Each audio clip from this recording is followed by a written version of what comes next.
Queridos filhos e filhas, o texto de hoje é um bálsamo para todos nós. Principalmente, repitam comigo o final, que nunca devemos nós esquecer. Disse Jesus: pedi e recebereis, pedi e recebereis, procurai e encontrareis, procurai e encontrareis, batei e vos será aberto, batei e vos será aberto. Pois quem pede recebe, Pois quem pede recebe, quem procura encontra, quem procura encontra, e para quem bate se abrirá. e para quem bate se abrirá. Esse texto, e vamos discorrer sobre o Evangelho, fala do grande valor da oração. Pergunto a todos e cada um: como vai sua vida de oração?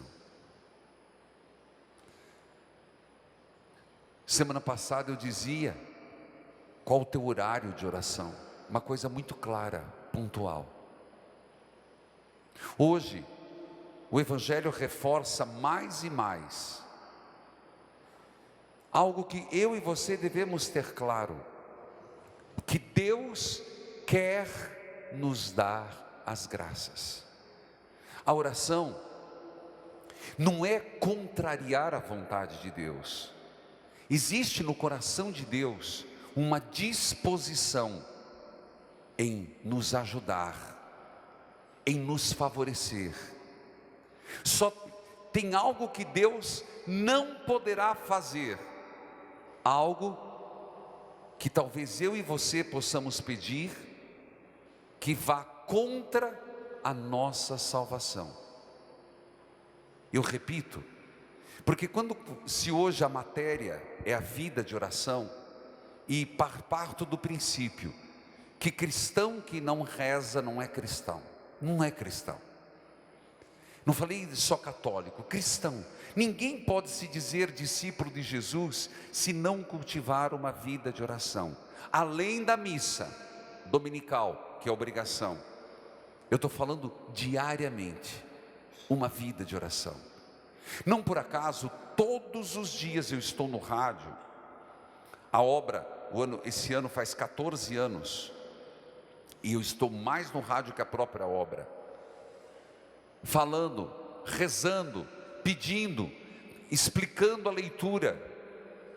Não é porque só eu goste, claro que eu gosto do programa de rádio, mas você sabe, é um peso tremendo, e não estou reclamando, mas entra dia, sai dia, chuva, sol, feriado, é ali, todo dia, mas faço com muito amor, mas faço com gosto e por missão, porque pelo menos, talvez, se não às 10 da manhã, no reprise 10 da noite, ou pelo YouTube às 5 da tarde, a pessoa vai ter um momento para entrar em contato com Deus, porque eu insisto, meus irmãos, ninguém pode ser discípulo de oração, de Jesus, sem oração.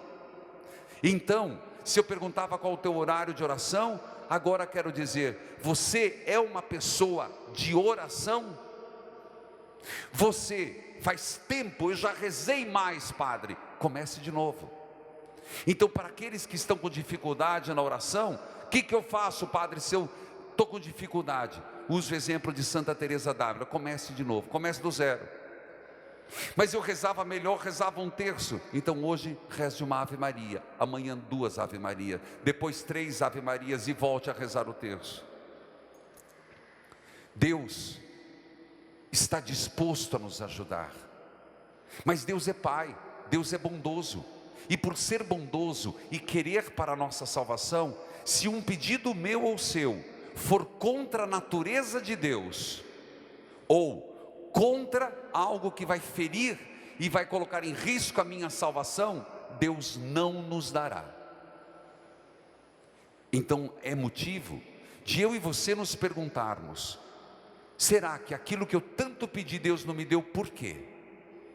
Uma das razões é porque o que eu pedi não era para mim. Outra é porque eu não me abri à graça de Deus. Também tem isso. Jesus era um homem de oração. Então foi vendo Jesus orar, rezar, que eles pediram: ensina-nos. Por isso que eu disse, ninguém é cristão sem rezar. Jesus era um homem de oração, e certamente ele usou essa oração, foi o que nutriu em Jesus a sua fidelidade ao Pai. Uma oração que ele aprendeu com Nossa Senhora, aprendeu com São José, aprendeu indo ao templo, aprendeu a rezar dentro de casa, com José, com Maria, em torno da mesa, como um bom judeu, agradecendo o almoço, agradecendo a janta. Então, meus irmãos, nós temos essa obrigação de ensinarmos os outros a rezar e aprender a rezar. Jesus ensina o Pai Nosso. O Pai Nosso que é assim chamado, a oração dominical, que não é só se reza no domingo, mas tem a ver com Dominus, oração do Senhor. O Pai Nosso que em Mateus tem 7 petições, mas hoje no Evangelho, que é de Lucas, ele apresenta em linhas gerais o Pai Nosso, com menos petições, mas o fundamento é o mesmo. Eu não vou discorrer petição por petição, porque o tempo não me permite, mas de modo geral, ele começa dizendo: Pai Nosso, Pai Nosso. Jesus nos autoriza a chamar Deus de Pai, pois somente Ele, e antes dele não outro. Abba, Paizinho. Não esqueça disso. A experiência que Jesus tinha com o Pai era de Paizinho, e esse Abba, Jesus soltou no Getsemane, no momento cruel, onde ele disse: Abba, Paizinho, se for possível, afasta de mim este cálice, mas não foi por isso que eu vim.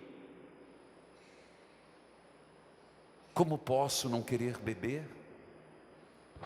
Você compreende que no momento mais angustiante do Senhor, ele rezou, e ele, nosso Senhor, meu Deus e teu Deus, submeteu a vontade dele à vontade de Deus. Ele teve medo da cruz. Então, quando você fala Pai Nosso, junto com esse Pai, com toda a dimensão comunitária, com toda a dimensão forte desse termo, lembre, nunca esqueça, onde Jesus gritou Pai? Abba, no Getsemane. É verdade, em outros momentos ele também fala do Pai, mas com esse termo, com essa força, nas nossas angústias, as nossas orações, claro, você pode pedir o que quer para Deus, mas nunca esqueça: santificado seja o teu nome, santificado na medida em que eu o santifico, santificado seja o teu nome na medida em que eu testemunho o teu nome. Venha o teu reino, Pai. Rezar o Pai Nosso é comprometedor. Eu tenho medo de fazermos aquela oração no piloto automático, quando chega no Pai Nosso: Pai Nosso que estás no céu, santificado seja o vosso nome, venha o vosso reino, seja... Vai afogar. Pausa, serenidade. Venha o teu reino, dá-nos o pão. Eu sempre falo, nós somos muito ávidos em pedir as coisas para Deus, é verdade. Deus às vezes me dá a impressão de um supermercado onde a gente vai pedir as coisas, ou sei lá, alguma repartição pública onde você vai lá pedir as coisas. Não, eu sempre digo, se é uma coisa temporal, reze o Pai Nosso, já está incluso lá. E não adianta ser guloso, não adianta querer acumular. O Pai vai te dar o pão de hoje. Se você pedir o pão de amanhã, é uma ofensa para o Pai, porque o Pai está disposto todo dia a lhe dar o pão nosso. Mas fulano tem demais, é porque roubou de alguém. Porque o pão não pode faltar para ninguém. Pai não deixa faltar. Pai tira da boca. Pai é capaz de comer o pescoço do frango, se eu tiver errado, uma mãe, para dar a coxa para o filho. Estou mentindo? Imagina Deus.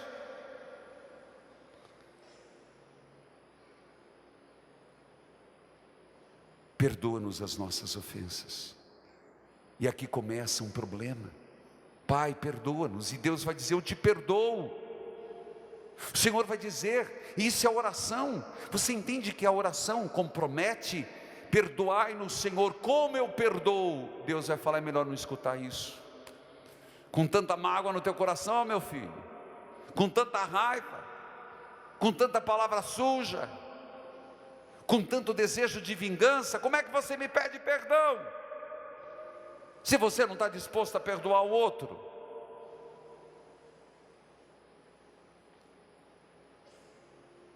Não nos deixe cair na tentação. É muito forte isso. Já algumas vezes falei: não nos deixeis cair na tentação, porque somos tentados. Existe uma diferença entre ser tentado e se deixar levar pela tentação. O próprio Filho do Homem foi tentado. Portanto, o Pai Nosso, e quem quiser aprofundar, tem outras homilias onde falo parte por parte. Mas o Pai Nosso, eu queria que quando você fosse rezar, por favor, na música existe os beats, né? Que quando é muito rápido estraga a música, se é muito devagar, e tem que ser na medida certa. Não é também Pai Nosso que está, ninguém merece. Mas também não é como se estivesse pegando fogo na roupa. Equilíbrio. Reze o Pai Nosso com equilíbrio, colocando sentido em cada palavra. O Pai Nosso merece. Falando de oração, então o Pai Nosso é um modelo de oração, é uma oração vocal, é uma oração comunitária, mas é também um modelo de vida. O Pai Nosso é uma oração vocal, ensinada por Jesus como modelo de oração e modelo de vida. Mas tem mais.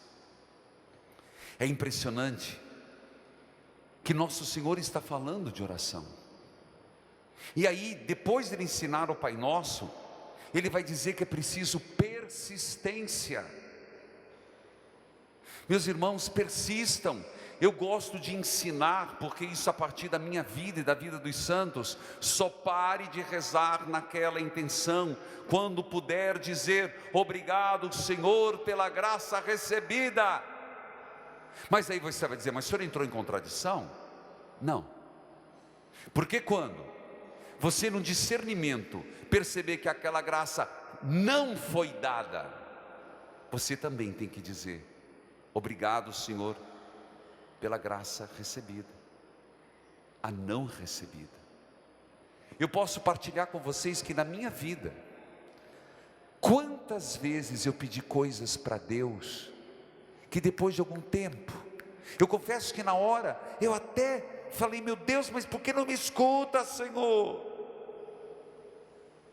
Passado um tempo, eu fazendo um olhar para trás, eu pude dizer: obrigado, Senhor, por não ter me dado aquilo. Que se eu tivesse tido aquilo, eu teria colocado em risco meu sacerdócio, minha salvação, minha vida com Deus.